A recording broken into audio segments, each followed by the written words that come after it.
Vamos a ver hoy una clase también muy linda, muy importante. Si bien es cierto, escuchar y ver quién es nuestro Señor y nuestro Salvador conforme a cómo Él mismo se da a conocer, es muy importante. Entonces vamos a ver en esta noche, en un capítulo específicamente, como verán mientras están copiando los textos, habrán visto que específicamente el capítulo 5 de Juan vamos a tomar para poder ver todas las afirmaciones que Jesús hace acerca de sí mismo, quién es Él. Pero antes me gustaría ir al capítulo 8 de Juan, versículo 58, donde hace referencia Jesús mismo, o revela una palabra, revela una verdad, que creo yo que para todos los escuchas, los oyentes, los judíos que estaban en ese momento, les habrá sido muy fuerte, ¿sí? Muy difícil de digerirlo.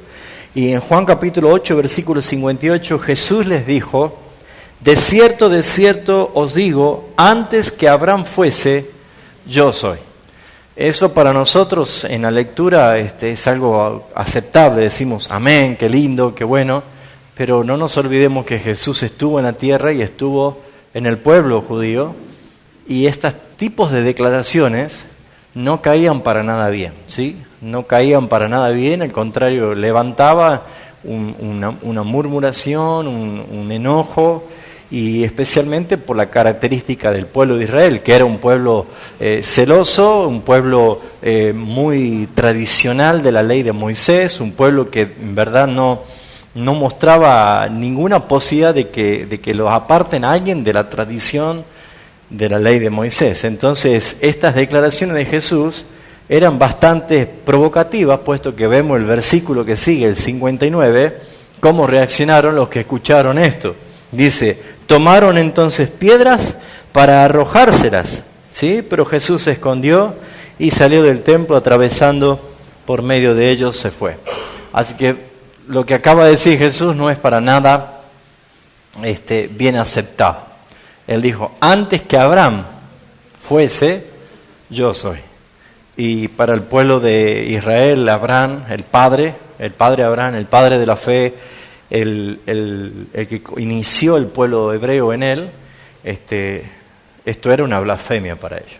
Entonces nosotros vamos a tomar de esta declaración de Jesús dice yo soy, mostrando principalmente que Jesús quería demostrar de que Él es Dios, que Él tiene atributos de Dios, que Él se presenta como igual a Dios, y eso es lo que vamos a ver nosotros. Entonces, yendo al capítulo 5 de Juan, vamos a ver casi toda la clase de hoy, específicamente el capítulo 5, vamos a ver que hay 6 afirmaciones claras acerca de Jesús. ¿Qué dijo de sí mismo?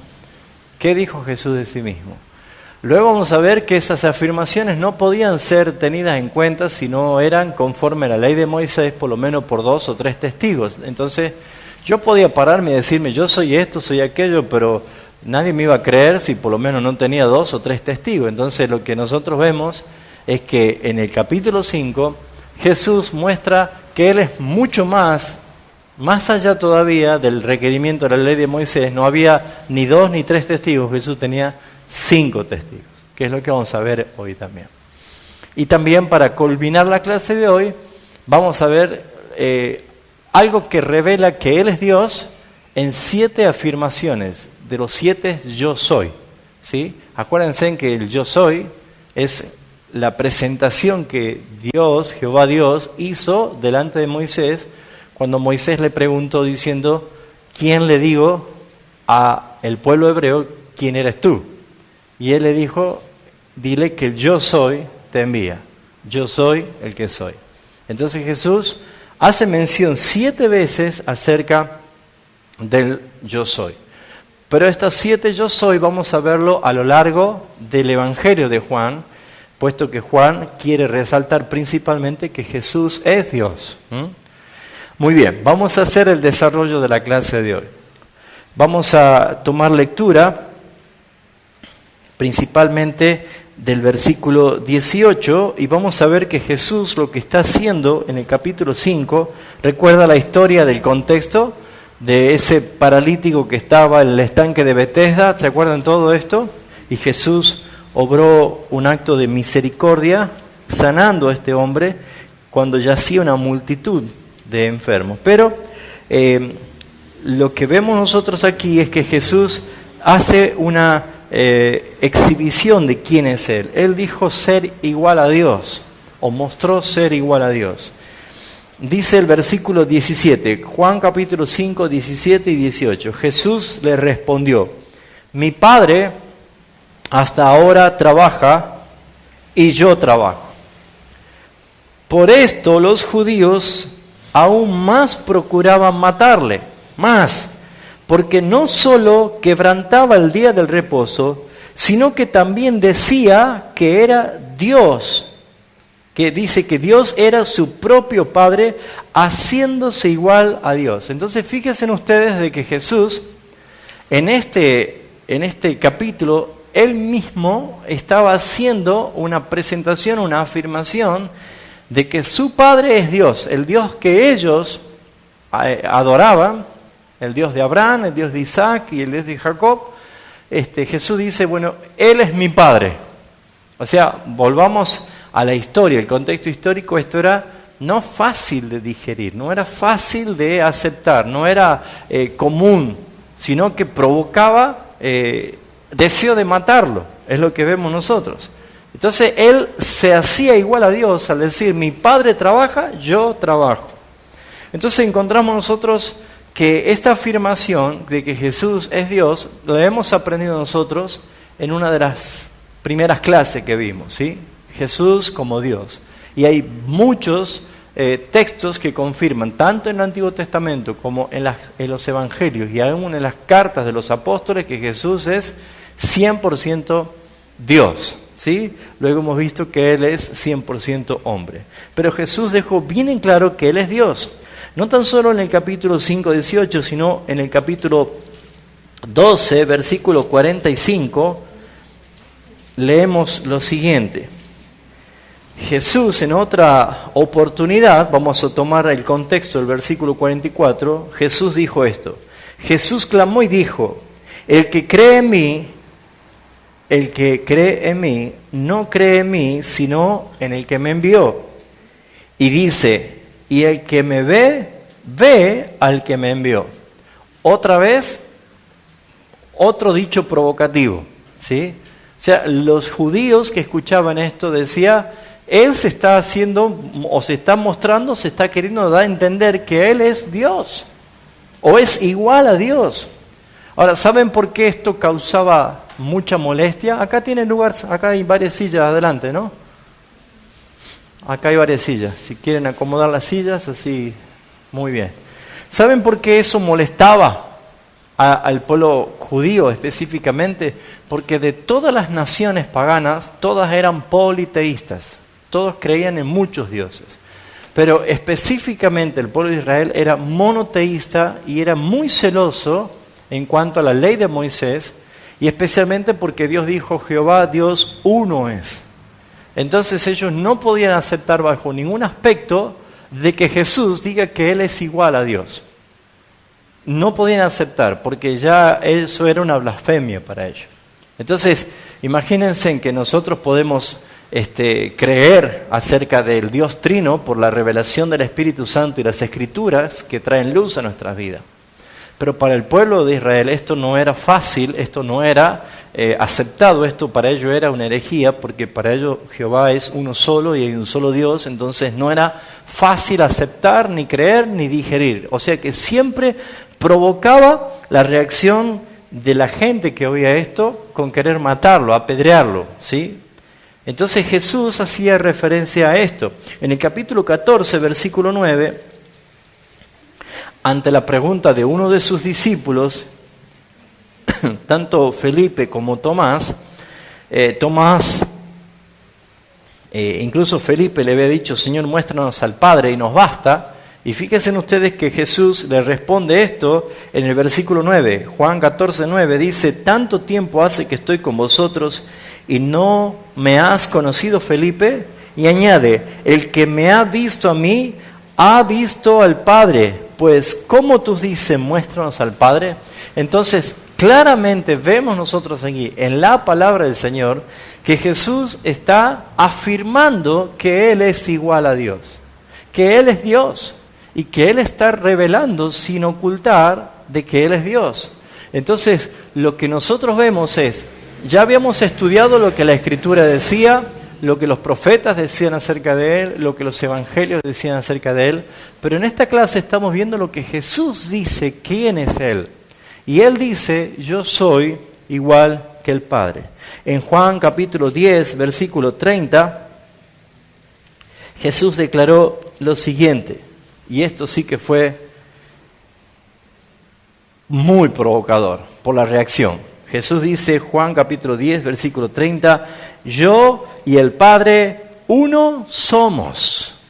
Uno somos. ¿Cuál fue la reacción de la gente? Entonces los judíos volvieron a tomar piedra para apedrearle. ¿Sí? Curioso, ¿no? Y hasta un poco cómico. Volvieron a tomar piedra, ¿sí? Ya habían alzado las piedras antes. Y parece que las dejaron por algo que seguían escuchando, pero después volvieron a tomar las piedras. O sea, era una relación tensa, no era fácil, no era algo que uno podría decir, gloria a Dios, qué lindo, Jesús y el Padre uno solo. No, en el contexto histórico esto era provocación y para ellos era una blasfemia lo que se estaba diciendo. Pero Jesús en ningún momento dudó, en ningún momento dio a entender, sino que Él afirmaba clara y categóricamente de que Él es Dios. Lo segundo que nosotros vemos, volvamos al capítulo 5, encontramos que también en el versículo 21 Jesús hace referencia de que al igual que el Padre, Él también es dador de la vida. Versículo 21, porque como el Padre levanta a los muertos, hasta ahí vamos bárbaro, el Padre levanta a los muertos, claro, el pueblo de Israel tenía conocimiento de resurrecciones que habían pasado en el Antiguo Testamento y cosas muy significativas. Acuérdense de tanto Eliseo como Elías y como cuantos otros casos de maravillas que habían mostrado señales de que la resurrección formaba parte de la historia o del relato del Antiguo Testamento. Entonces, ¿quién hizo esto? Jehová el Padre, ¿sí? Como el Padre levantó a los muertos y les da vida, así también, y esa parte se complicó todo, así también, dice Jesús, el Hijo a los que quiere da vida. Y añade a los que quiere, más provocador todavía, ni siquiera era la comparación de que Él ponía con el Padre, que Él también da vida, sino que ahora agrega soberanía. A los que el Hijo quiere, le da vida. O sea, el que no quiere, no le da vida. Forma una gran provocación las afirmaciones de Jesús. Por eso ustedes van a entender a lo largo de la enseñanza por qué el mundo nos odia si nosotros hablamos su palabra. Cuando alguien predica un mensaje y el mundo no reacciona en aborrecimiento, en rechazo, en odio, en violencia, déjeme decirle de que no se está predicando la palabra. Porque la palabra del Señor, lo que proviene del Señor, para un mundo que es hostil, que es muerto, que es oscuro, genera esto justamente porque son afirmaciones dichas por nuestro Señor. Y toda la Escritura enseña quién es Él. El versículo 26 vuelve otra vez a hacer referencia a esto y dice, ya vamos a leer enseguida, porque como el Padre tiene vida en sí mismo, así también ha dado al Hijo el tener vida en sí mismo. Por lo tanto, aquí encontramos que Jesús es el dador de la vida. Y esto lo podemos entender porque el mismo apóstol Juan escribe una de sus cartas y dice lisa y llanamente y contundentemente, para evitar errores o para evitar malentendidos: el que tiene al Hijo tiene la vida, y el que no tiene al Hijo no tiene la vida. No hay términos de probabilidades o porcentajes de posibilidades, no. El que tiene a Cristo tiene la vida, y el que no tiene a Cristo no tiene la vida. Y es el mismo Juan que en el capítulo 1 de su Evangelio hace esta presentación. Versículo 4, capítulo 1, versículo 4 de Juan, Juan hace esta presentación. En él, está hablando de Jesús, en él estaba la vida y la vida era la luz de los hombres. En él estaba la vida y la vida era la luz de los hombres. Fíjense en que claramente está mostrando de que Cristo es el que posee vida y el que da vida.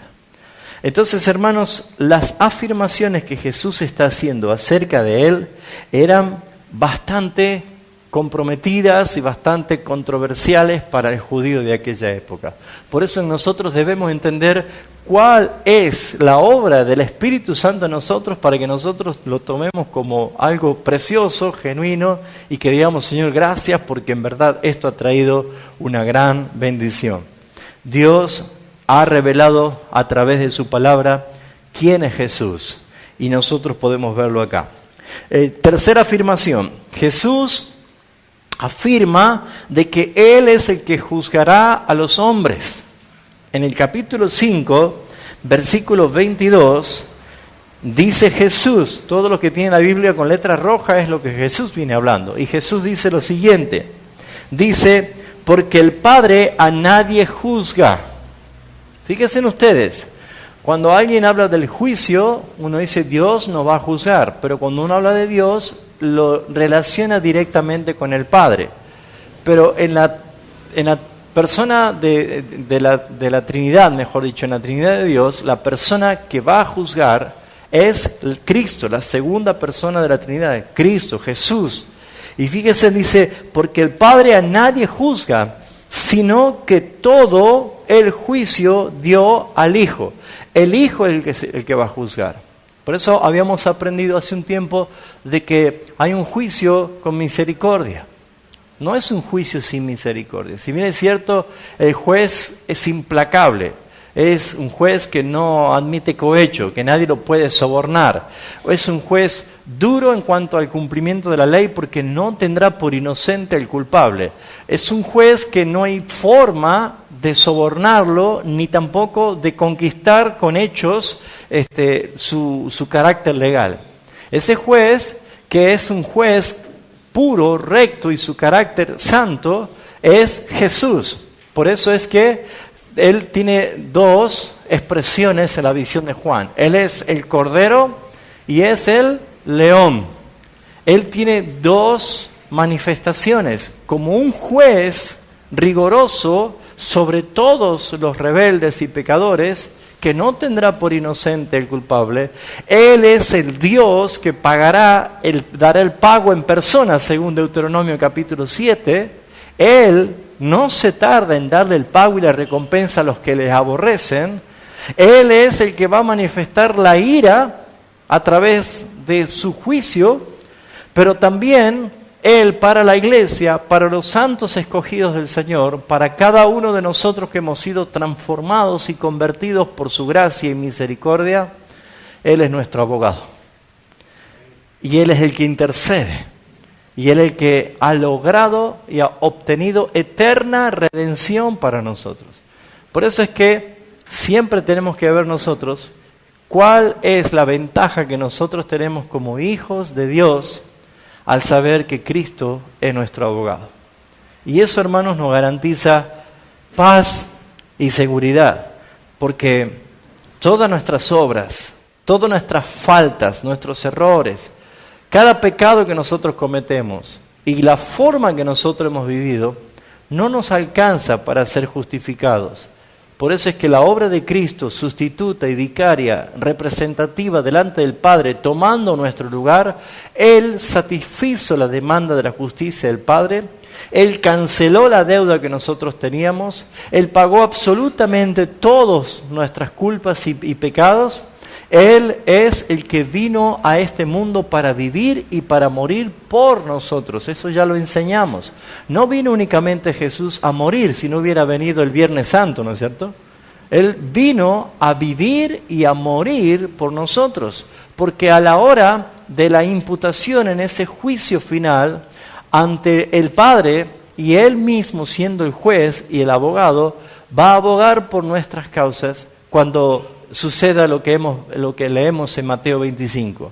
Le dirá a los de su derecha: venid, benditos de mi Padre, y heredad el reino preparado para vosotros desde la fundación del mundo, dice.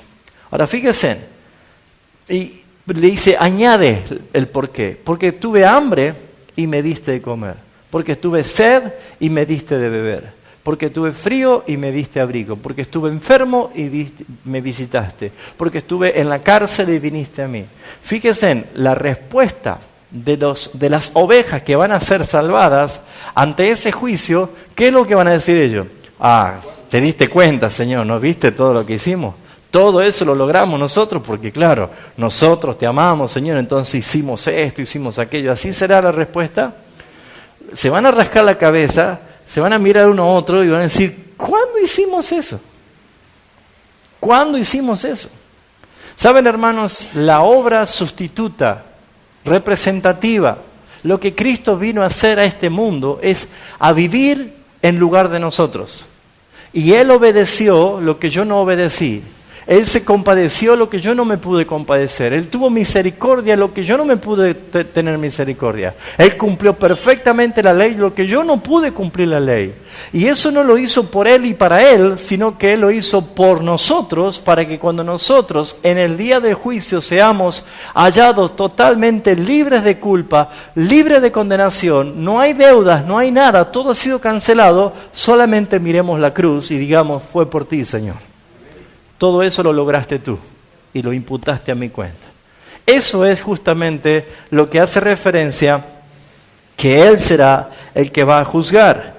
Y para que veamos que esto es por obras, las obras que nosotros hicimos, dice el capítulo, segunda carta a los Corintios, capítulo 5, versículo 10, dice, porque es necesario, dice el apóstol Pablo, que todos comparezcamos ante el tribunal de Cristo. Todos. Dice, ¿para qué?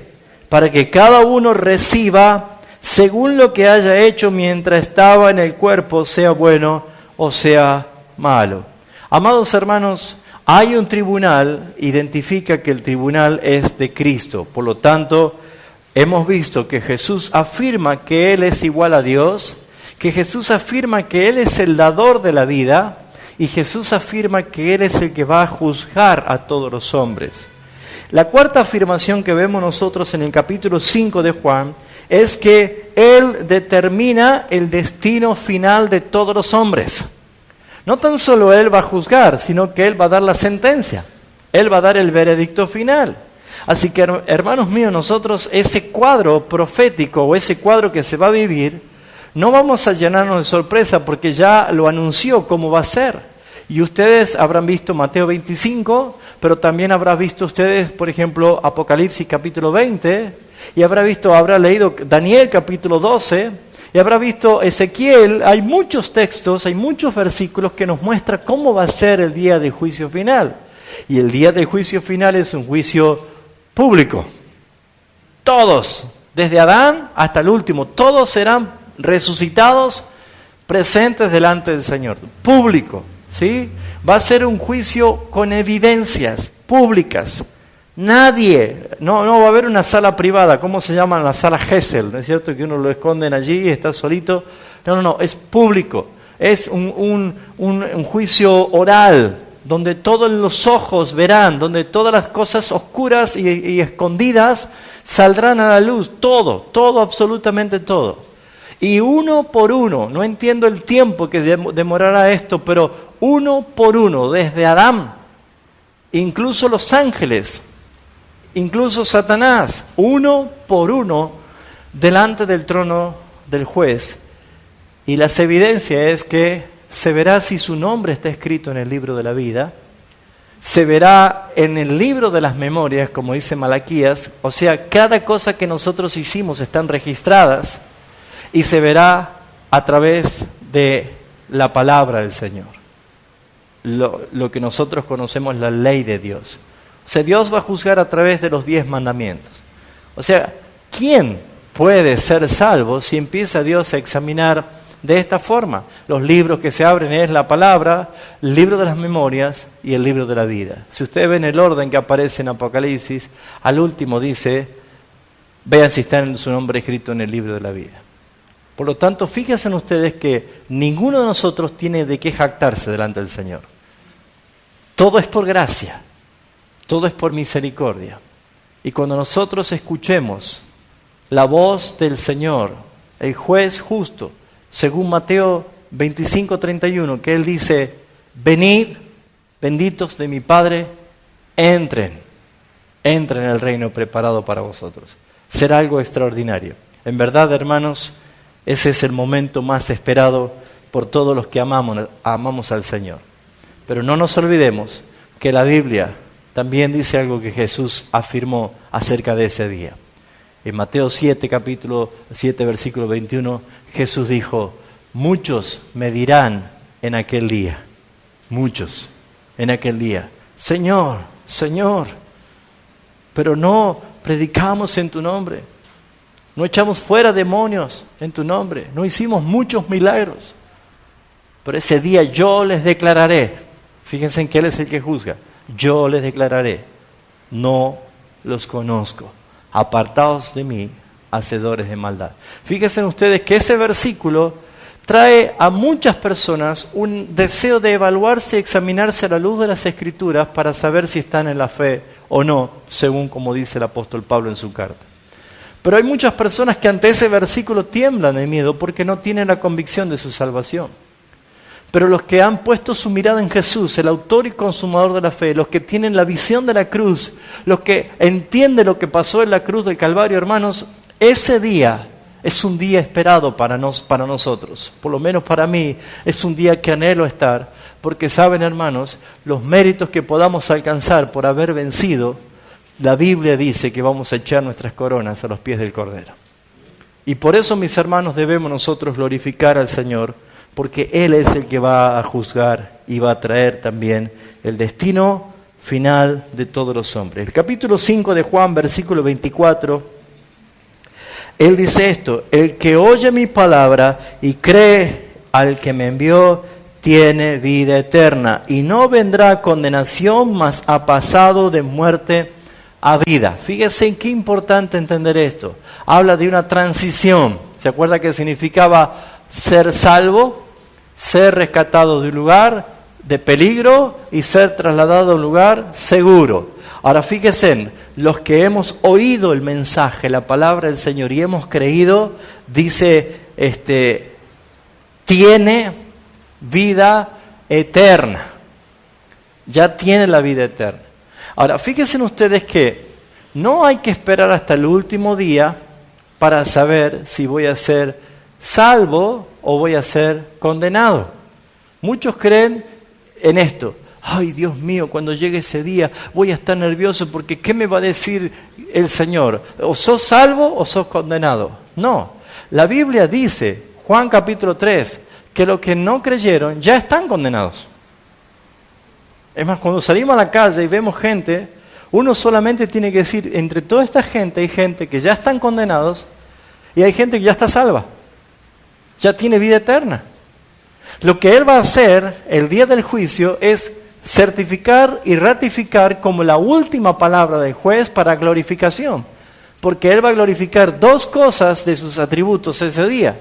Él va a glorificar su gracia y su misericordia con los que se salva y va a glorificar su justicia y su ira con los que se pierde. Pero hay algo que ese día va a suceder. Cristo va a ser glorificado. Él va a ser glorificado. Por lo tanto, nosotros vemos de que esto realmente es serio. En Mateo capítulo 25, cuando Jesús viene hablando acerca de las señales del fin, de las últimas cosas, en el versículo 40 al 43, Jesús dice lo siguiente. Y respondió el rey y dirá, de cierto os digo que en cuanto hiciste uno de estos mis hermanos más pequeños, a mí me lo hicieron. Versículo 41. Entonces le dirá también a los de su izquierda, apartaos de mí, malditos, al fuego eterno preparado para el diablo y sus ángeles. O sea, fíjense, los malditos, rebeldes, incrédulos van a estar en compañía del diablo y sus ángeles. Algunos toman la idea del infierno como que Satanás y los ángeles están ellos en su salsa, ¿cierto? Están ellos ahí, con el látigo, ahí viene otro pecador, toma pecador, ja, ja, ja, ja, ja, como si fuera que se gozan. Hermanos míos, el que más pánico y terror tiene de ir a ese lugar es Satanás y los espíritus inmundos. O no le rogaban a Jesús diciendo, no nos envíes al abismo. Mis hermanos queridos, juntamente con Satanás y todos sus demonios irán los incrédulos. Y el que va a sentenciar esto es Jesucristo, porque Él tiene esa autoridad. Vemos nosotros el versículo 29 que dice, 29 no, estoy en el capítulo 25, el versículo 46 que dice, e irán estos a castigo eterno y los justos a vida eterna. Es como que allí se terminó el juicio final. Allí comienzan dos eternidades. Una, el castigo eterno, y segundo, la vida eterna. Por eso, hermanos míos, debemos entender por qué las afirmaciones que Jesús hace de Él misma hay que creerlas y vivirlas como tal. Porque, hermanos, todo esto va a desembocar en el último día, que va a poner fin, va a haber una escatología personal, un fin de nuestra historia aquí en este mundo, y el inicio de una eternidad, de dos eternidades planificadas por Dios, porque dice, preparados para. El reino preparado para y el lago de fuego preparado para. O sea que hay dos eternidades preparadas, no improvisadas, preparadas, decretadas, determinadas. Y eso lo afirma Jesús. Volvemos a Juan capítulo 5. ¿Vamos bien, hermanos? ¿Están callados? ¿Sí? ¿O están asustados? ¿Están bien, no? En el Juan capítulo 5 vamos a ir a la quinta afirmación. Jesús dice que Él tiene vida en sí mismo. No tan solo es que da vida, sino que Él tiene vida en sí mismo. O sea que la vida vive en Él. ¿Se entiende? La vida vive en Él. Hace algunos años había enseñado acerca de la palabra vida conforme a 4 traducciones del griego. 4 palabras griegas que significan vida. La vida normal, la vida que todo ser viviente tiene, es la vida bios, que es la vida biológica, conocida así por lo que es el sistema natural de vida, que es nace, crece, se reproduce y muere. Todos los seres vivos, a causa del pecado, mueren, y la Biblia lo certifica, que mueren. Ahora fíjense, todos los seres vivos, los que están vivos actualmente, cumplen este ciclo, todos poseen vida bios, que es la vida biológica. La otra vida que poseen los seres vivos, pero específicamente el hombre, es la vida psique, que es la vida pensante. De ahí viene la palabra psiquis, ¿sí? O mente.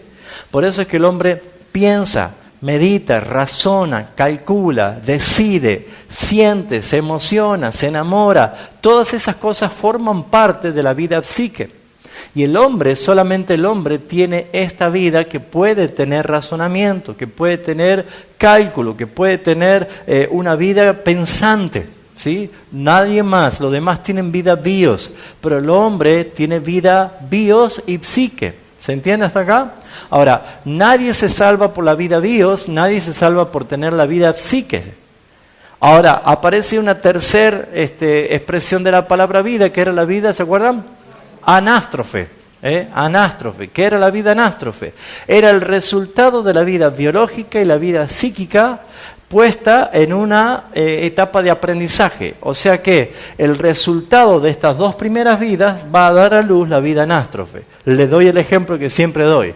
Si yo no sé hablar inglés o cualquier otro idioma, yo tengo mi vida biológica que no habla inglés y mi vida psíquica que no habla inglés. Pero yo me voy a hacer una academia de lengua y voy a estudiar inglés, y cuando salgo egresado con el título en mano, salgo hablando inglés.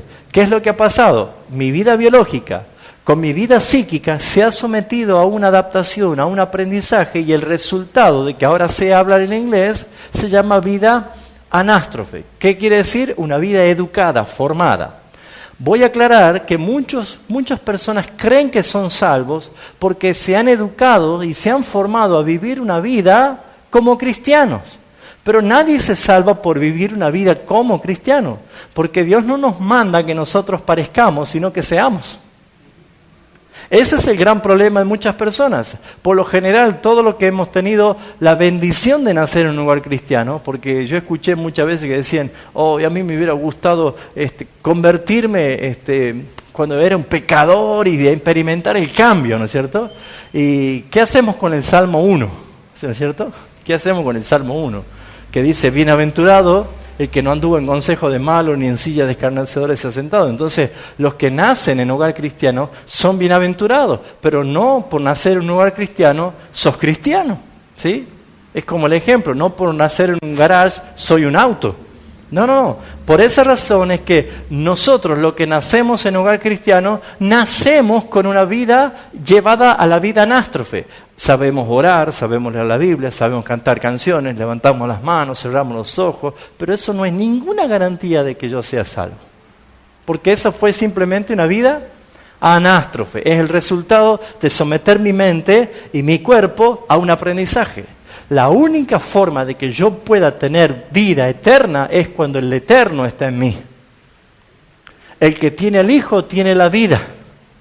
De tal manera que todo el que cree no se pierda, mas tenga vida del eterno. Eso quiere decir vida eterna.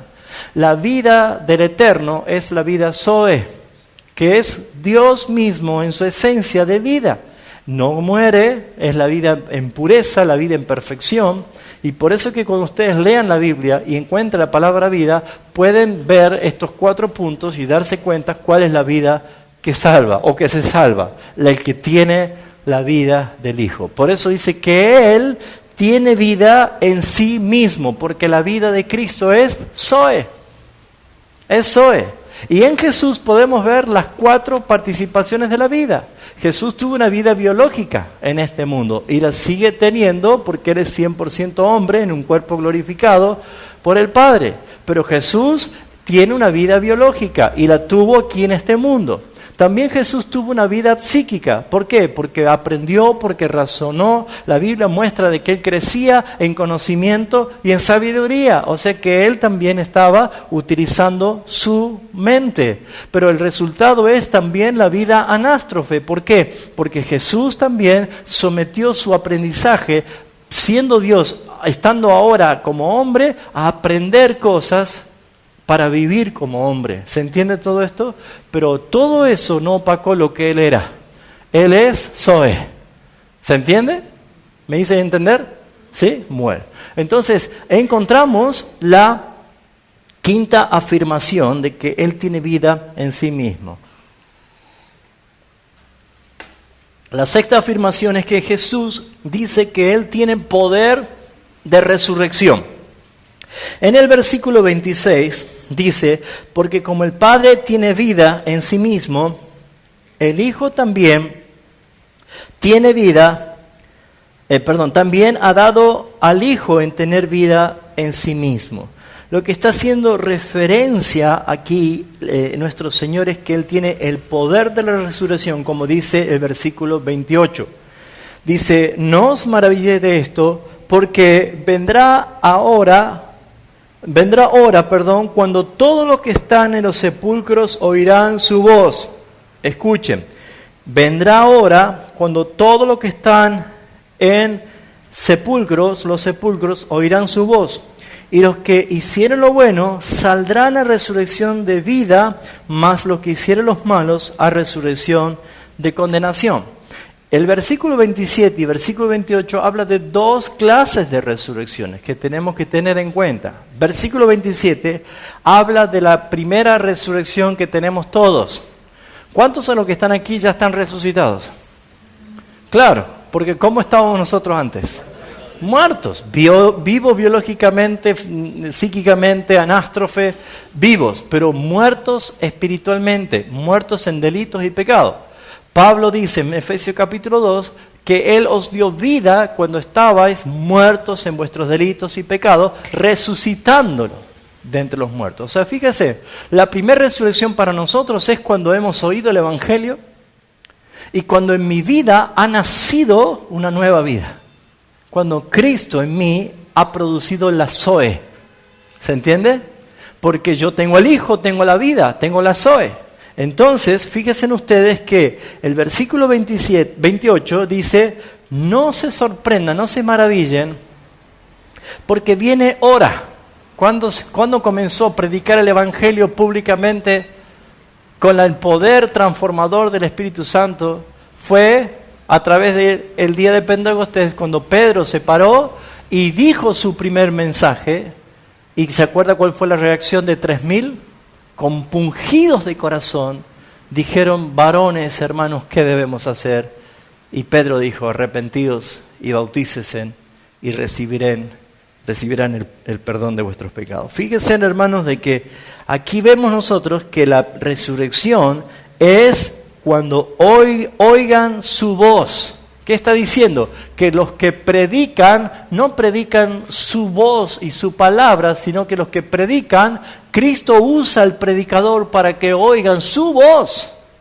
¿Se entiende esto? El predicador simplemente expone la palabra y la palabra es la voz de Dios. Por eso es muy importante predicar la palabra, porque no te están escuchando a vos, están escuchando la voz que resucita.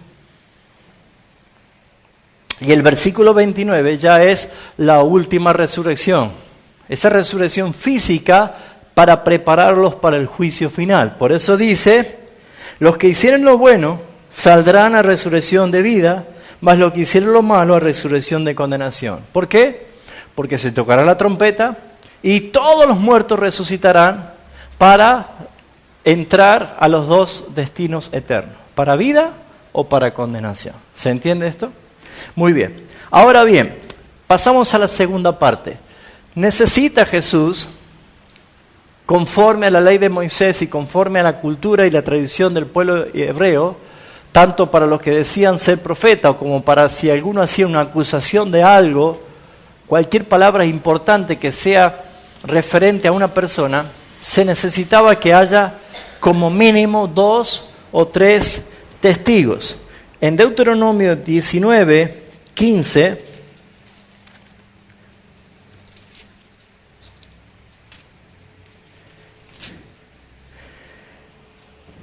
dice, leyes sobre el testimonio. No se tomará en cuenta a un solo testigo contra ninguno en cualquier delito ni en cualquier pecado en relación de cualquier ofensa cometida. Solo por el testimonio de 2 o 3 testigos se mantendrá una acusación.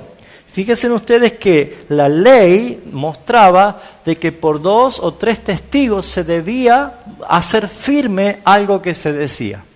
Ya sea en este caso, en este contexto de la acusación, como también por los profetas. Analicen y vean, ¿sí?, cuál es el cumplimiento. Ahora, Jesús no tuvo 2 o 3 testigos, sino que en el capítulo 5 de Juan encontramos que Jesús tenía 5 testigos. El primer testigo que Jesús presenta es el Padre. Fíjense lo que dice el versículo 32. Dice, otro es el que da testimonio acerca de mí, y sé que el testimonio que da de mí es verdadero.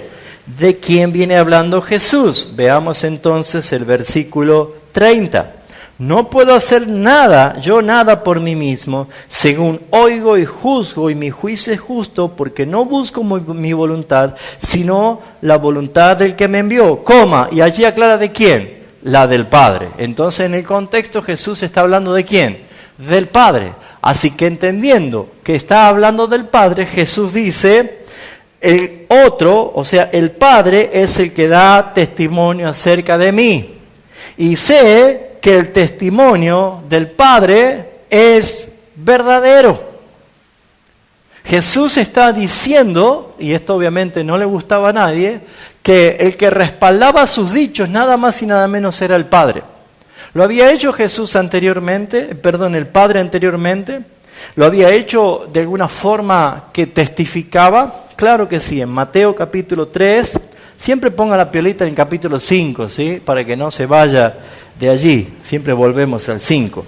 En Mateo capítulo 3, dice el versículo 16 y 17, cuando Jesús fue bautizado, dice, y Jesús, después que fue bautizado, subió de las aguas, y aquí los cielos fueron abiertos, y vio al Espíritu de Dios que descendía como paloma y venía sobre él, y hubo una voz de los cielos que decía, este es mi Hijo amado, en quien tengo complacencia. El Padre había dado testimonio en el mismo momento, esto se murió, en el mismo momento que Jesús había sido bautizado, de que Él, el Padre decía, Él es mi Hijo. El Padre daba testimonio acerca de Él. Juan capítulo 8, versículo 18, dice, yo soy el que da testimonio de mí mismo, y el Padre que me envió da testimonio de mí. O sea que Jesús afirmaba ser quien es, no tan solo porque Él lo decía, sino porque tenía testigos. Y el principal testigo era el Padre. Para el pueblo de Israel había también alguien muy, muy respetado. Alguien que traía y sacudía en masas también su mensaje. Y era el segundo testigo, Juan el Bautista. Fíjense ustedes que en el capítulo 5, versículo 33, dice, vosotros enviasteis mensajeros a Juan el Bautista, y él, Juan el Bautista, dio testimonio de la verdad. Fíjense en que Juan el Bautista daba testimonio acerca de Jesús. En algún momento los discípulos de Juan le decían, allí está Jesús al que tú bautizaste y está también bautizando, también está haciendo discípulos, y dice Juan, vayan con él porque es necesario que yo mengüe y que él crezca. Mi función ha terminado hasta aquí. Entonces fíjense en que Juan el Bautista es el que dio testimonio de quién era Jesús. ¿Se acuerdan Juan capítulo 1, versículo 29? En la presentación oficial, Juan dijo, he aquí el Cordero de Dios que quita el pecado del mundo. Ese testimonio fue público, contundente. Ese testimonio no lo disfrazó con ninguna analogía ni ninguna parábola, sino que fue contundente y claro. Él es el Cordero de Dios que les va a quitar el pecado de ustedes, porque Él es el que va a morir. Eso es lo que estaba diciendo. Cuando nosotros escuchamos sin saber el contexto cultural, religioso, histórico, a lo mejor nos cuesta entender por qué decía que era el Cordero, pero para ellos que hace 1500 años, todos los años hacían el mismo ritual de matar un cordero en expiación para purificación de sus pecados por un año, entendían. Él va a ser el Cordero que el Padre va a matar para que ustedes sean libres para siempre, porque dice, quita el pecado. Lo que hacía 1500 años el servicio sacerdocio no era quitar, sino cubrir. Por eso usan acá la kipá, que significa es keeper, que quiere decir cubrir. Por eso, hermanos, nosotros no usamos kipá, porque nuestros pecados no han sido cubiertos, han sido quitados, borrados para siempre. Ya no hay condenación para el que está en Cristo Jesús. Amén. El tercer testigo que Jesús presenta allí en el capítulo 5 de Juan, versículo 36, hace referencia a las obras que Él hizo. O sea, las señales, los milagros, los prodigios. Y dice el versículo 36, mas yo tengo mayor testimonio que el de Juan. No tan solo porque Juan lo dijo, yo les muestro cuál es mi testimonio mayor. Porque las obras que el Padre me dio, para que cumpliese las mismas obras que yo hago, dan testimonio de mí que el Padre me ha enviado. Este mismo contexto, anteriormente en el versículo 19 del capítulo 5, ya les había dicho Jesús lo mismo, pero ahora lo repite. ¿Qué decía el 19? Jesús le respondió, de cierto os digo, no puede el Hijo hacer nada por sí mismo, sino lo que ve al Padre lo que ve hacer al Padre, porque todo lo que el Padre hace, también lo hace el Hijo, porque el Padre ama al Hijo y le muestra todas las cosas que hace, y mayores obras que ésta le mostrará, de modo que vosotros os maravilléis. ¿Qué está diciendo Jesús aquí? Las obras.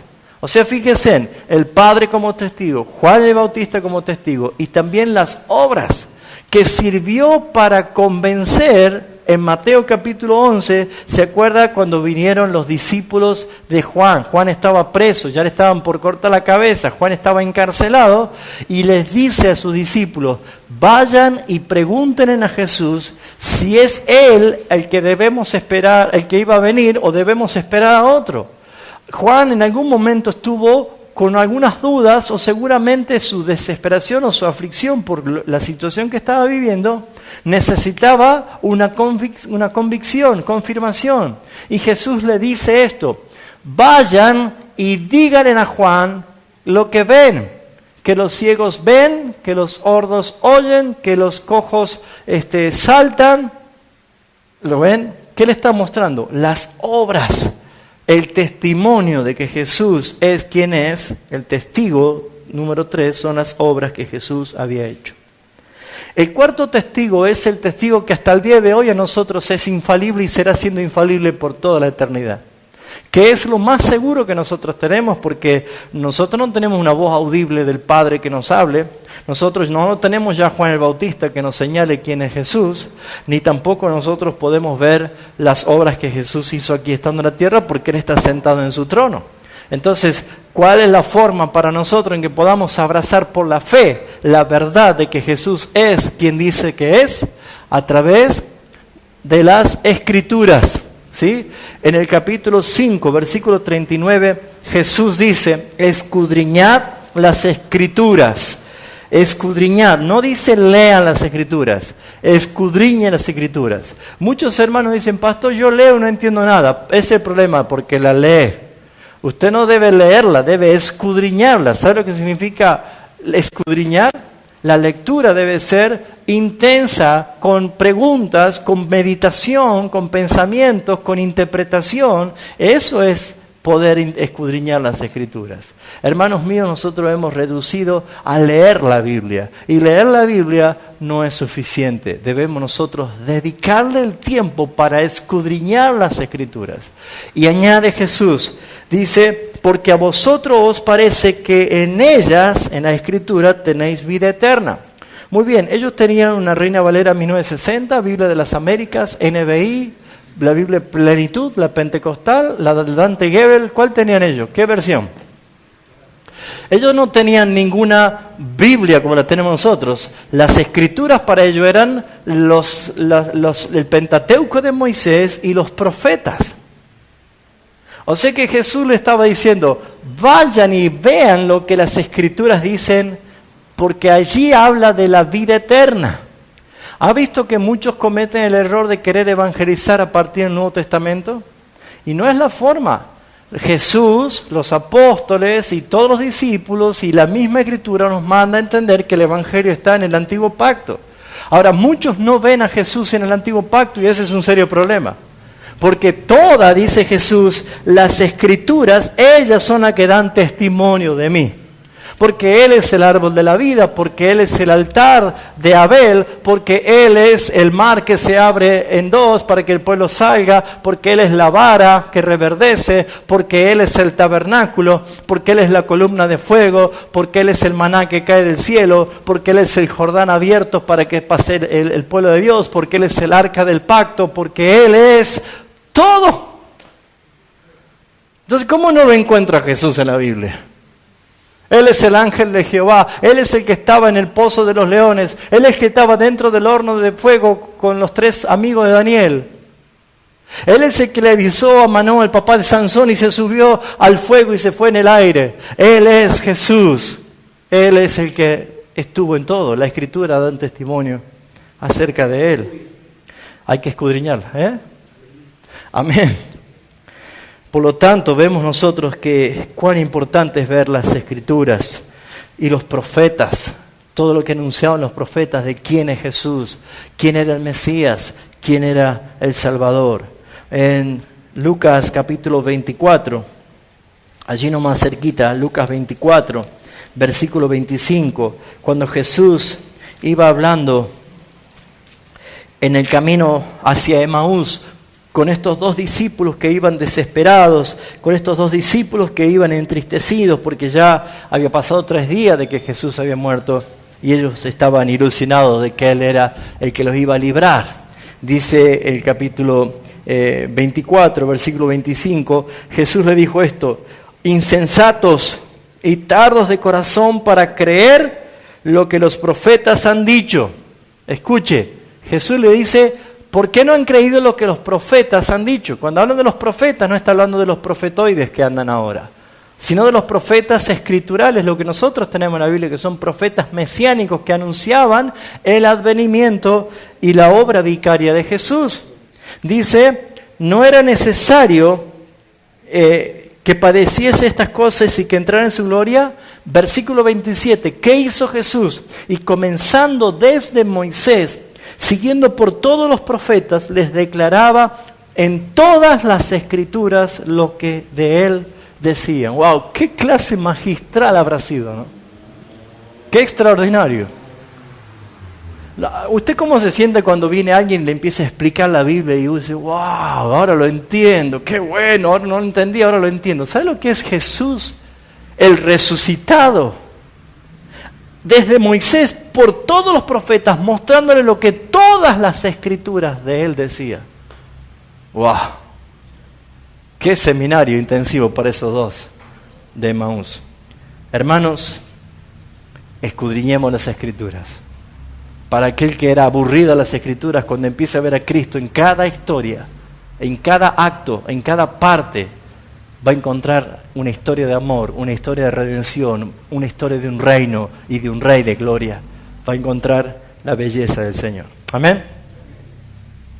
El quinto testigo que Jesús cita en el capítulo 5 es Moisés. Oh, no me lo toquen a Abraham y no me lo toquen a Moisés.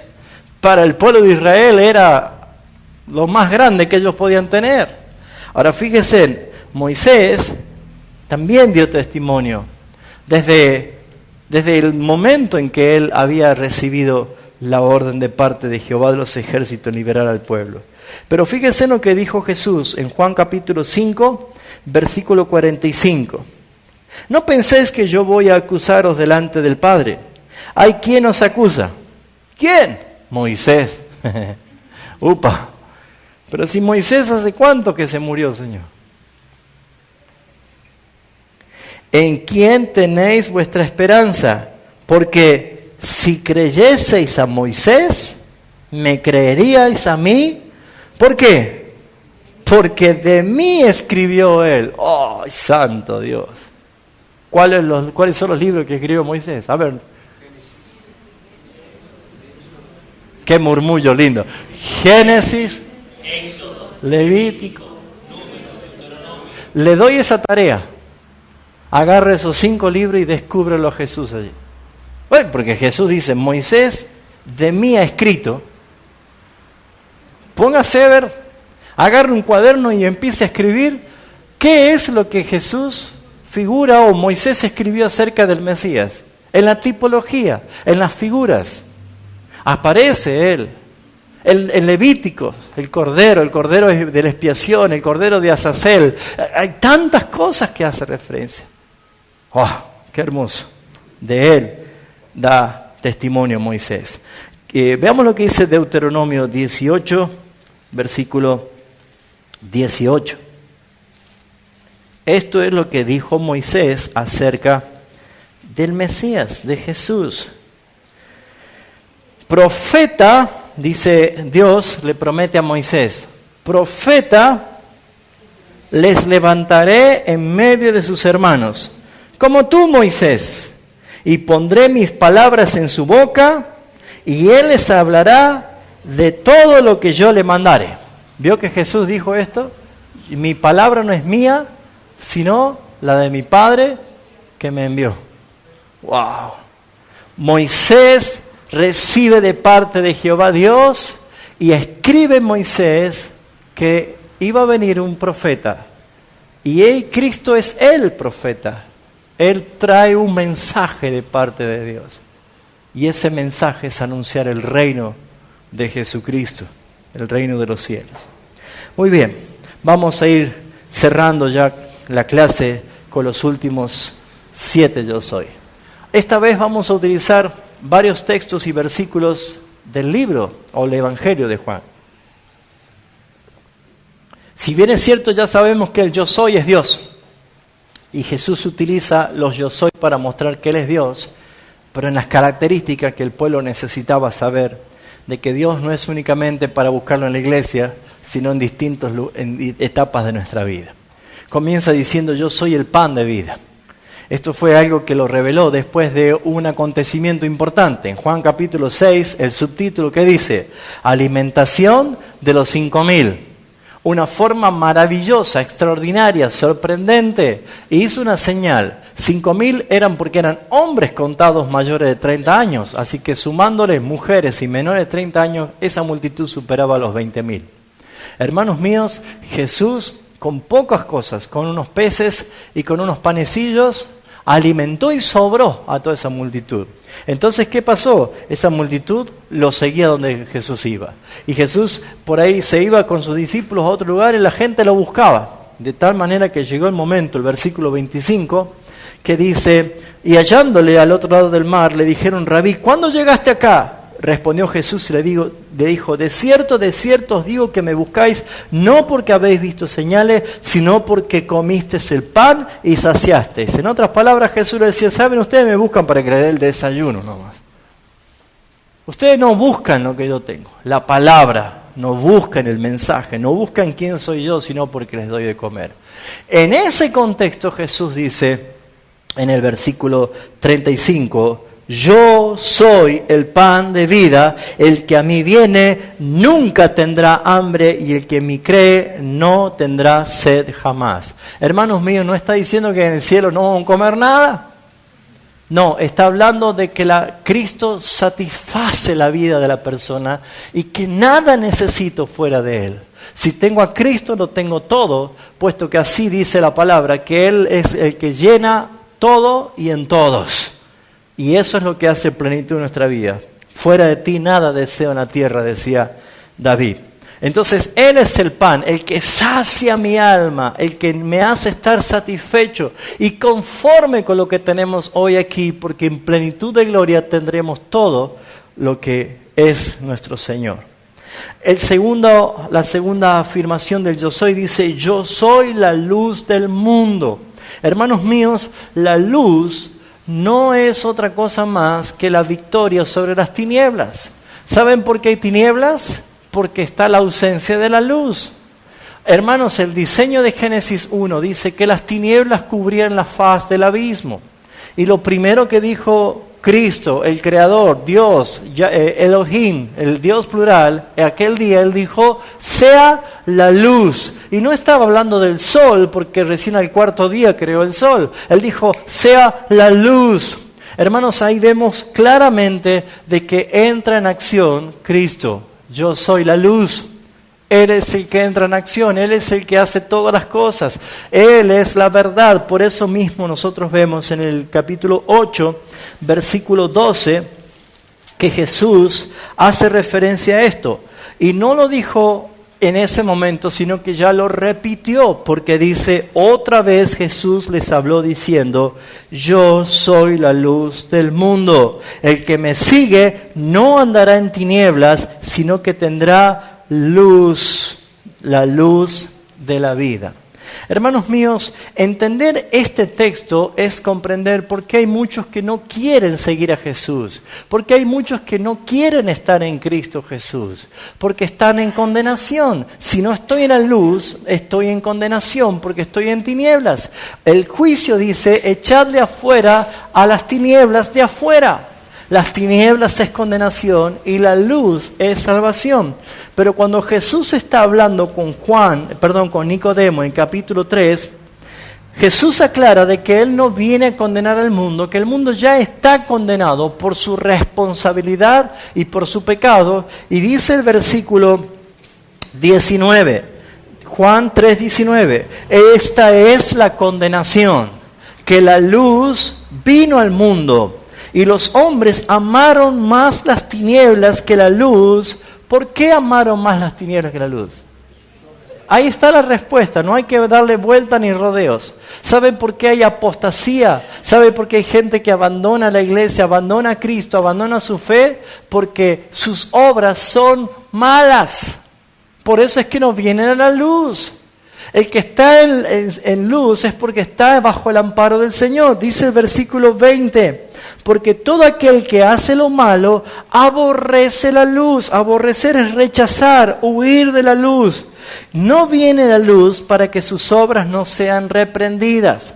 ¿Entiende, hermanos, por qué muchas personas dicen ser, pero no lo son? Porque a la hora de la verdad prefieren estar ocultos en las tinieblas que en la luz, porque sus obras son malas. Mas el que practica la verdad viene a la luz para que sea manifiesto que sus obras son hechas en Dios. Entonces, Jesús, al decir yo soy la luz, está mostrando de que Él es la salvación, y todos nosotros los que estamos en Cristo Jesús somos la luz del mundo. Por lo tanto, nuestro testimonio debe ser vivir como nuestro Señor vivió. El tercer yo soy dice, yo soy la puerta. Llegamos al capítulo 10 de Juan, cuando está haciendo referencia a la parábola del redil y del buen pastor. Fíjense en que dice en el versículo 7, Jesús volvió a decirles, de cierto os digo, yo soy la puerta de las ovejas. Y dice hasta el versículo 9, todos los que antes de mí vinieron, ladrones son y salteadores, porque pero no los oyeron las ovejas. Yo soy la puerta, y el que por mí entrare será salvo, y el que entrare saldrá y hallará pastos. Hermanos míos, Jesús habla de que Él es la puerta, pero identifica inmediatamente los que antes de mí vinieron, los que hacen algo que no están dentro de mi autoridad, de mi autorización. Jesús pone claramente categoría: ladrones y asaltantes. Ladrones y asaltantes. Esos salteadores quiere decir asaltante. ¿Por qué? Toda persona que predica y no a Cristo es un ladrón de la gloria de Dios. Roba la gloria de Dios. Y todo aquel que cautiva la mente de los inconstantes, de los débiles, de los niños, y los lleva a confusión, son asaltantes, porque manipulan y usan artimañas del error para cautivar. No tienen nada que ver. Yo soy la puerta. Hermanos míos, Él está mostrando como que no es una puerta, sino que es la puerta. No hay otra forma de entrar a verdes pastos, a confort, al reino. No hay otra forma de entrar si no es por medio de Jesucristo. La otra afirmación dice, yo soy el buen pastor, y está en el mismo contexto. Dice el versículo 11 del capítulo 10, yo soy el buen pastor, y el buen pastor su vida da por las ovejas. Esta es la diferencia. Él da su vida por sus ovejas. Pero añade, mas el asalariado, el que no es el pastor, de quien no son propias las ovejas, ve venir al lobo y las deja las ovejas y huye, y el lobo no dice las mata, sino las arrebata las ovejas y las dispersa. Fíjense en ustedes, Jesús dice, yo soy el buen pastor, pero los asalariados no le importan las ovejas, sino que huyen. Satanás no va a matar a ninguna oveja de Cristo, porque Dios es el que las guarda, Dios es el que las cuida. Pero muchas veces Jesús dijo, están como ovejas sin pastor. Por eso dice que Él es el buen pastor y las reunirá de todo lugar, porque Él nos va a llevar a su redil. ¿Se entiende esto? Entonces dice el versículo 13, Y así que el asalariado huye porque es asalariado y no les importa las ovejas. Pero yo soy el buen pastor y conozco mis ovejas y las mías me conocen. Es muy bueno saber que hay una relación de conocimiento entre el pastor y las ovejas. Esa es la seguridad que nosotros tenemos. El capítulo 11, hablando en el contexto de la muerte de su amigo querido Lázaro, Jesús dice en el versículo 25, yo soy la resurrección y la vida. Este diálogo con Marta reprochándole, ¿por qué no has venido antes? Si hubiera estado aquí no se hubiera muerto Lázaro. Jesús le dice claramente algo que Marta repite, le dice en el capítulo 11, versículo 25. Jesús le dijo, yo soy la resurrección y la vida, el que cree en mí, aunque esté muerto, vivirá. Y todo aquel que vive y cree en mí, no morirá eternamente. Jesús está haciendo referencia a la eternidad. Marta estaba confundida y no estaba únicamente pensando, no pensaba en la eternidad, sino solamente en la vida biológica de Lázaro. Pero esa es la esperanza que tenemos nosotros. Jesús afirmó, si nosotros tenemos la esperanza de que vamos a resucitar y vamos a tener vida eterna, es porque estamos en Él, en Cristo Jesús. ¿Amén? Muy bien, vamos llegando al final. Un versículo conocido en Juan 14:6, que desde niño lo sabemos todos, siempre está en todos los hogares, en todas las tarjetitas, en todos los señaladores. Jesús dice, yo soy el camino y la verdad y la vida. Nadie viene al Padre sino por mí. Tomás le había hecho esta pregunta, Señor, no sabemos a dónde vas, ¿cómo pues sabremos el camino? Haciendo referencia a yo soy el camino, la verdad y la vida, el pueblo de Israel entendía en el diseño del tabernáculo, porque el tabernáculo tenía tres partes, atrio, lugar santo y lugar santísimo. Ellos conocían claramente el recorrido que hacía el sumo sacerdote desde el atrio donde se mataba al cordero, se lo degollaba el cordero, donde estaba bien en la entrada el altar del sacrificio, y luego tenía que entrar con la sangre del cordero con un tazón hasta llegar hasta el lugar santísimo donde estaba el arca y hacer aspersión 7 veces con sus dedos sobre el propiciatorio.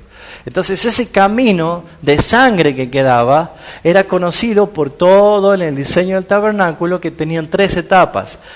Camino es el atrio, de ahí se iniciaba el camino. Verdad es el lugar santo, donde encontraba que cuando el sacerdote entraba con esa ofrenda, encontraba 3 cosas. La vida de un cristiano se encuentra con 3 cosas cuando ha pasado la redención o la conversión. En el lugar santo estaba el candelero de los 7 brazos, que hace referencia a la alabanza, estaba el altar del incienso, que hace referencia a la oración, y estaban los panes de la proposición, que hace referencia a la palabra. Por lo tanto, un hijo de Dios que experimenta una conversión desde el lugar, desde el atrio, donde se encuentra con el cordero de la expiación, tiene un cambio de vida, entra a una etapa donde tiene oración, alabanza y devoción por la palabra. Pero había un lugar donde solamente entraba el sumo sacerdote, que era prohibido para todo lo demás. Era el lugar santísimo, donde allí se sabía la verdad. Si había realmente una expiación aceptada, el sacerdote salía diciendo, estoy vivo, no me morí allá adentro, y Dios ha aceptado un año más de perdón. Pero si el sacerdote no recibía la aceptación del Señor, se moría y lo tiraban con la pielita atada del tobillo, y estaba todo mal, ¿sí? Entonces, lo que vemos nosotros es que en la vida de un cristiano, nosotros por Cristo, que nos abrió el camino nuevo, a través de su velo, de su muerte, de su sangre, ese camino nos hace llevar directamente al lugar santísimo. Podemos entrar confiadamente al trono de la gracia. No hay separación ya, no hay nada que nos separe, porque Cristo es nuestro sumo sacerdote y el sacerdote que nos convenía a nosotros. Entonces, Él es el camino, Él es la verdad y Él es la vida. Pero lo bueno es que Él no es un camino, o Él no vino a señalarnos el camino. Él dijo, yo soy el camino. Por lo tanto, estamos viendo de que Él es el que nos ayuda a peregrinar. Y saben, me gusta mucho lo que dice Isaías 35. Isaías 35 habla del aspecto profético de la redención de la transformación en que sufre una persona o que experimenta una persona convertida. Habla de un futuro glorioso de Sión, pero está hablando de la transformación. Fíjense, dice, se alegrará el desierto y la soledad, el yermo se gozará y florecerá como la rosa. El desierto empieza a hacerse algo hermoso, empieza a llenarse de vegetación, florecen las rosas, florecen las plantas. Florecerá profusamente en distintos lugares flores bellas, está diciendo. Así también, y también se alegrará y cantará con júbilo la gloria del Líbano, 3 montes, y la hermosura del Carmelo y del Sarón será sobre ellos. O sea, 3 montes, el rocío del Carmelo y del Sarón.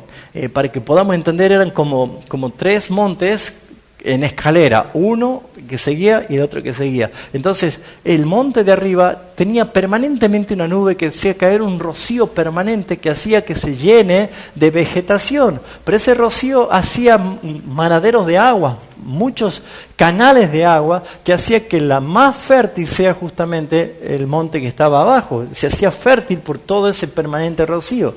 Entonces decía, así será el Hijo de Dios, como lo desierto de tu vida, lo sequedal de tu vida se transforma en algo precioso porque desde lo alto viene la bendición. Y vemos nosotros en el versículo 3 dice, fortalecer las manos cansadas y afirmar las rodillas endebles y decidan del corazón apocado. Todo esto se dice, publiquen el Evangelio. Vamos, hablen de Cristo porque esta transformación sí es posible. Dice, he aquí que vuestro Dios viene con retribución, con pago. Dios mismo vendrá y os salvará. Entonces los ojos de los ciegos serán abiertos y los oídos de los sordos se abrirán y el cojo saltará como un ciervo. ¿Qué está hablando? De Cristo. Cristo es el que vino y hizo esto. Las señales, las obras del enviado. Ahora dice la transformación del que cree. El lugar seco se convertirá en estanque. El sequedal en manaderos de aguas. En las moradas de chacales y de guaridas habrá cañas y juncos, y ya no va a haber esos animales rapaces metidos ahí porque era desierto, sino que ahora va a haber otro paisaje. Cambia, es un cambio total. Pero dice el versículo 8, y allí habrá calzada y camino, y el camino será llamado camino de santidad. Jesús dijo, yo soy el camino. Y dice, no pasará inmundo por él. Nadie puede ir al Padre sino por mí, pero nadie puede entrar a él si no hay una redención, no hay una justificación, no hay una salvación. Y sabe que este texto me gusta porque dice, por torpe que sea no se extraviará. Porque no depende de nosotros, sino que es Cristo mismo el que nos conduce al Padre. Nadie viene al Padre sino por mí. Quiere decir, yo los llevo, yo los conduzco. Así no importa qué torpe sea, y ese es para mí, ¿no? No importa qué torpe seas, no te vas a perder, no te vas a extraviar, porque es el Señor mismo el que te conduce. En el contexto de Juan capítulo 14, Jesús está diciendo, vendré otra vez y os tomaré a mí mismo y os llevaré para que donde yo estoy, ustedes estén. Está mostrando que Él viene y nos toma. No es lo mismo que te digan, vaya por allá, que venga alguien y te agarre la mano y te lleve, ¿no es cierto? No es lo mismo, hay mayor seguridad que el que te está llevando, es verdad. Muy bien, y entramos al último punto. Salmo, ¿qué estoy diciendo? Juan capítulo 15. Se me hizo un lago escritural. Juan capítulo 15, la última afirmación que encontramos aquí del yo soy, Jesús dice, yo soy la vid verdadera. Versículo 1 al 5. Dice, yo soy la vid verdadera y mi Padre el labrador. Y todo pámpano que en mí no lleva fruto lo quitará. Y todo aquel que lleva fruto lo limpiará, para que lleve más fruto. Ya vosotros estáis limpios por la palabra que os he hablado. Permaneced en mí y yo en vosotros, y como el pámpano no puede llevar fruto por sí mismo, si no permanece en la vid, así tampoco vosotros si no permanecéis en mí. Yo soy la vid y vosotros los pámpanos. Si permanecéis en mí y yo en él, éste lleva muchos frutos, porque separado de mí nada podéis hacer. La semana pasada, para los que tienen la red social del Facebook, había subido un mini video, no sé si algunos lo han podido ver, sobre lo que es el injerto, la tarea de injertar, ¿sí? Nosotros habremos visto que, por ejemplo, en la parábola de la higuera estéril, dijo, si un año no da fruto, vamos a cortarla, ¿sí? ¿Para qué inutiliza la tierra? Ahora, nosotros tenemos que entender que Cristo es llamado la raíz. Él es la raíz, el linaje, la raíz de David, ¿sí? La raíz es la que está arraigado. Nosotros en Él estamos seguros. Un árbol no puede estar flotando en el aire y dar fruto. Tiene que estar arraigado, tiene que tener una raíz. En este caso, acerca de la higuera, de la vid, cuando la vid de la uva ya no da fruto, lo que hace es cortarla, dejar la raíz, y lo que se hace es una pequeña rajadura. Se pone un tabique que se la separa unos centímetros, y entonces a la vid que se quiere injertar se la corta bien como una punta y se la pone aquí adentro, ¿sí? de esta rajadura. Se la pone aquí adentro y luego se une. Entonces ese injerto con la vid comienza a tener fuerzas para salir y hace un nuevo injerto. Entonces se fructifica porque está unida a la vid. ¿Se entiende esto? Ahora, muchos habrán tomado el versículo 2 como que la salvación se pierde, porque dice, todo pámpano que a mí no lleva fruto, lo quitará, y todo aquel que lleva fruto lo limpiará para que lleve más fruto. En el caso Jesús está haciendo referencia a este tipo de injerto. ¿Cómo es el injerto? Muy bien, dentro de la vid se hacía como una pequeña caladura de la corteza, ¿sí? Le sacaba parte de la corteza y se introducía una corteza de otra vid que necesitaba que sea la que prenda en la vid original. Entonces se la ponía aquí y se la ataba, y entonces eso estaba adherido. Después de un tiempo, el labrador venía y se fijaba. Si la corteza injertada tomaba el mismo color que la vid, el mismo color, era porque había prendido, porque ya formaba parte de la vid y que era seguro que iba a dar fruto, que iba a fructificar. Pero si no prendía, si esta era de un color y esta seguía con otro color, el color original con que había sido injertada, no sirve, entonces la sacaba y ponía otra. Para que podamos entender, no se trata de que la salvación se pierda o no se pierde, sino de que muchas personas intentan injertarse, intentan entrar, intentan estar en la iglesia, en Cristo, en la persona, en la vida nueva, pero su naturaleza siempre ha sido otra, entonces tarde o temprano es sacado. Pero aquel que está en Cristo Jesús se hace verdaderamente igual que Él, toma las mismas características de Jesús. Por eso es que nosotros vemos que Jesús dice, mi Padre va a limpiarlo para que lleve más fruto, y la clave está que separado de mí, nada pueden hacer. Por eso, mis hermanos, necesitamos entender la importancia de permanecer en el Señor, la importancia de permanecer en su palabra, la importancia de parecernos cada vez más a Cristo, porque somos en Él injertados. Y por eso dice la palabra del Señor que el que está en Cristo lleva mucho fruto, porque separado de mí nada podés hacer. Hasta aquí vamos a llegar esta noche, hermanos queridos. Son las 10 de la noche, 10 menos 10, pero es un buen tiempo para poder meditar y poder decir gracias, Señor, porque lo que Jesús dice y afirma ser quién es Él, la Biblia lo certifica con 5 testigos, y aún más nosotros con el Espíritu Santo que nos da testimonio de esta verdad. Amén.